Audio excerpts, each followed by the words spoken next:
Hello traders, welcome back to my channel. তো আজকে একটা নতুন স্ট্র্যাটেজির ব্যাপারে আপনাদের সঙ্গে কথা বলবো।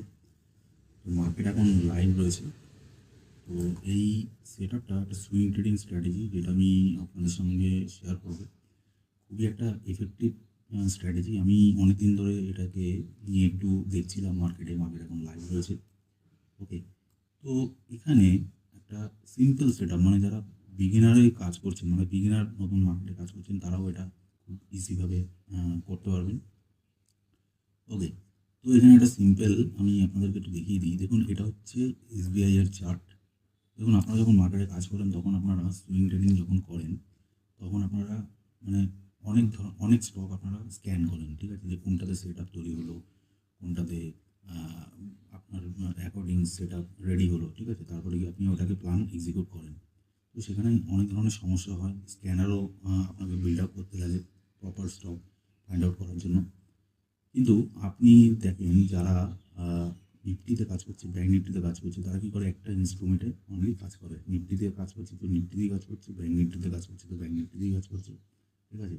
তো আমি সেটা ভাবছিলাম যে এমন কোনো একটা সুইং ট্রেডিং যদি মানে বিল্ড আপ করা যায়, যেটাতে একটা ইনস্ট্রুমেন্টের উপরে কাজ করবো। যেমন ধরুন, এখানে আমি এসবিআই এর চার্ট নিয়েছি, তো এসবিআইতেই আমি কাজ করবো। রিলায়েন্স হলে রিলায়েন্সেই কাজ করবো।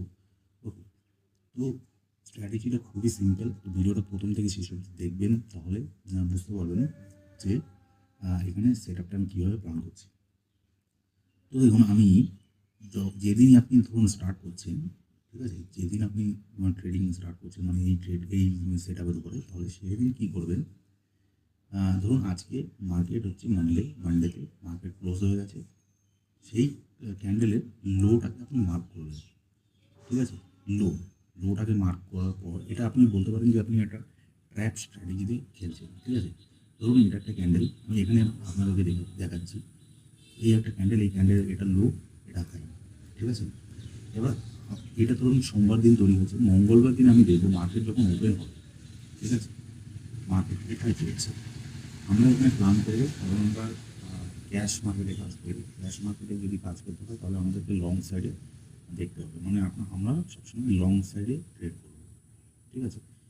তো আমরা দেখবো যে ক্যান্ডেলটা তৈরি হচ্ছে, এখানে রেড হতে পারে, গ্রিন হতে পারে, কোনো অসুবিধা নেই। যদি রেড ক্যান্ডেল হয় রেড ক্যান্ডেল, গ্রিন ক্যান্ডেল হয় গ্রিন, কোনো ব্যাপার না। যদি আমাদের এখানে দেখতে হবে যে ক্যান্ডেলের লোটা মার্কিং, ঠিক আছে, মানে মার্কেট ক্লোজ হয়ে যাবে, লোটাকে মার্কিং করবো। পরের দিন দেখবো, আমরা ফলো করবো যে প্রাইস এই লোয়ের নিচে এসে, ঠিক আছে, যদি ক্লোজিং দেয় কোনো ব্যাপার না, আমাদেরকে দেখতে হবে প্রাইসের লোয়ের নিচে এসে আবার রিভার্স করে এই লোটাকে ব্রেক করে উপরে ক্লোজিং দিচ্ছে কিনা। বুঝতে পেরেছেন?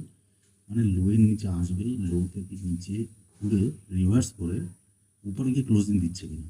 তো আমরা ডেইলি টাইম ফ্রেমে কী করবো, এই লোটাকে মার্কিং করবো এবং 15 মিনিটে দেখবো যে কোনো ট্রেড ওখানে এই যে নিচের লোটাকে, যে লোটা ক্যান্ডেলের লোটাকে ব্রেক করে উপরে ক্লোজিং দিচ্ছে কিনা।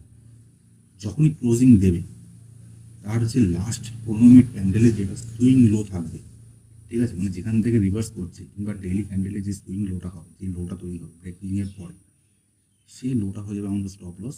এবং যেখানে যে লোটা ব্রেক করেছিলাম আমরা, প্রিভিয়াস ডের যে লোটা ব্রেক করেছিলাম, যেমন ধরুন এই ক্যান্ডেলটা লোটা ব্রেক করেছিলাম, এই ক্যান্ডেলের লো হয়ে যাবে আমাদের এন্ট্রি। মানে ক্লোজিং দেবে, ক্লোজিং দেওয়ার পরে এখানে রিটেস্টে যখন আসবে, তখন আমরা এন্ট্রি করবো এবং আমাদের যেই সুইং লো থাকে সেটা আমাদের স্টপ। বুঝতে পারলেন? এবার আমি আপনাদেরকে আশা করি স্ট্র্যাটেজিটা বোঝাতে পারলাম। এবার আমি আপনাদেরকে এক্সাম্পলটা দেখাবো। মার্কেট এখন লাইভ চলছে, ঠিক আছে। এটা স্টেট ব্যাঙ্ক অফ ইন্ডিয়ার চার্ট, ডেলি টাইম ফ্রেম। এখানে একটা তৈরি হয়েছে, দেখুন এখানে এই যে রেড ক্যান্ডেলটা তৈরি হয়েছে, এই রেড ক্যান্ডেলের লোতে আমি এটা মার্কিং করেছি। এটা হরিজন্টাল লাইনটা দেখতে পাচ্ছেন, এই রেড ক্যান্ডেলের লোতে আমি মার্কিং করেছি।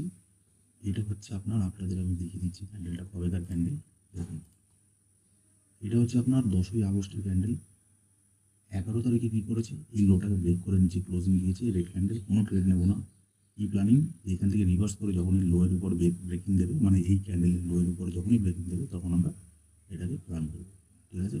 তো দেখুন, আজকে হচ্ছে 12 তারিখ। 12 তারিখে দেখুন এখানে কিন্তু ওপেন ইকুয়াল টু লো দিয়ে এই লোয়ের উপরে কিন্তু এই যে এই ক্যান্ডেলের জন্য 10ই আগস্টে লোটাকে উপরের দিকে ব্রেক করে এখানে কিন্তু চলছে এটা। এবার আমি সোজা চলে যাবো 15 মিনিট ক্যান্ডেলে।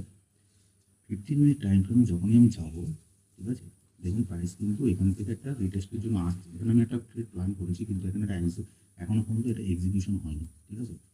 এখানে ট্রেডটা এখানে প্ল্যান করবো, এখানে আমার ফান্ডস টু রিসিভার হিসেবে প্ল্যান করবো। প্রাইস দেখুন এখান থেকে কিন্তু বাউন্স করছে, যদি নিচে আসে এখানে এন্ট্রি করবো। স্টপ লস আমি যেটা বললাম সুইং লো, ঠিক আছে। সুইং লো এবার যদি একটু রিস্কি স্টপ লস রাখতে চান তাহলে এই যে সুইং লোটা তৈরি হচ্ছে এখানে, এখানেও রাখা যায়। আমি কি করেছি, আমি রেখেছি হচ্ছে আপনার ডেলি ক্যান্ডেলের যে সুইং লোটা তৈরি হয়েছে ওই সুইং লোর নিচে। আমি আপনাদেরকে একটু দেখে দিচ্ছি। দেখুন ডেলি ক্যান্ডেলে যে সুইং লোটা তৈরি হয়েছে, এই যে সুইং লোটা, এই সুইং লোর থেকে অনেকটা নিচে আমি এখানে বফার দিয়ে এটাকে রেখেছি, ঠিক আছে। তো 15 মিনিট টাইম ফ্রেমে এখন আমি চলে যাবো। 15 মিনিট টাইম ফ্রেমে যদি প্রাইস নিচের দিকে আসে, দেখুন এখান থেকে রিজেকশন হয়ে যাচ্ছে বলতে, ঠিক আছে। তো মোস্ট প্রবাবলি এখানে এন্ট্রি হবে না যদি আজকে এন্ট্রি না হয়, কারণ আমার যেটা প্ল্যানিং সেটা কিন্তু হয়ে গেছে, মানে নিচ থেকে ব্রেকআউট দিয়ে উপরে ক্লোজিং হয়েছে। এবার আমি যদি আজকে এন্ট্রি না হয়, পরের দিন দেখবো এখানে আসছে কিনা। যদি এখানে আসে এখানে প্ল্যান করে ওটা থেকে আমি দেখবো ওটা হয় কিনা, ঠিক আছে। তো আশা করি সিম্পল স্ট্র্যাটেজিটা আপনাদেরকে বোঝাতে পারলাম। আপনারা এটাকে ব্যাক টেস্টিং করুন, খুবই এফেক্টিভ। ব্যাক টেস্টিং করুন, ব্যাক টেস্টিং করে দেখুন ওটা কাজ করছে কি, ঠিক আছে। ডেইলি টাইম তুমি যে কোনো একটা ইনস্ট্রুমেন্ট নেবেন, একটা ইনস্ট্রুমেন্টের উপর আপনি চেক করুন, ঠিক আছে। মাল্টিপল স্টকের আপনি দেখতে পারেন, ব্যাক টেস্টিং করতে পারেন, কোনো অসুবিধা নেই। কিন্তু চেক করুন যে কোন স্টকটাতে এই জিনিসটা হচ্ছে। যদি এটা আপ ট্রেন্ডিং স্টক হয় তাহলে এটা খুবই ভালো কাজ করবে, ঠিক আছে। আশা করি বোঝাতে পারলাম। সিম্পল একটা স্ট্র্যাটেজি আপনাদেরকে দেখালাম আজকে। যদি ভিডিওটি ভালো লেগে থাকে আপনি অবশ্যই লাইক করবেন, চ্যানেলটিকে সাবস্ক্রাইব করবেন এবং ভিডিওর নিচে একটা কমেন্ট করে দেবেন যে স্ট্র্যাটেজির কীরকম লাগলো আপনাদের। দেখা হচ্ছে পরের ভিডিওতে। নমস্কার।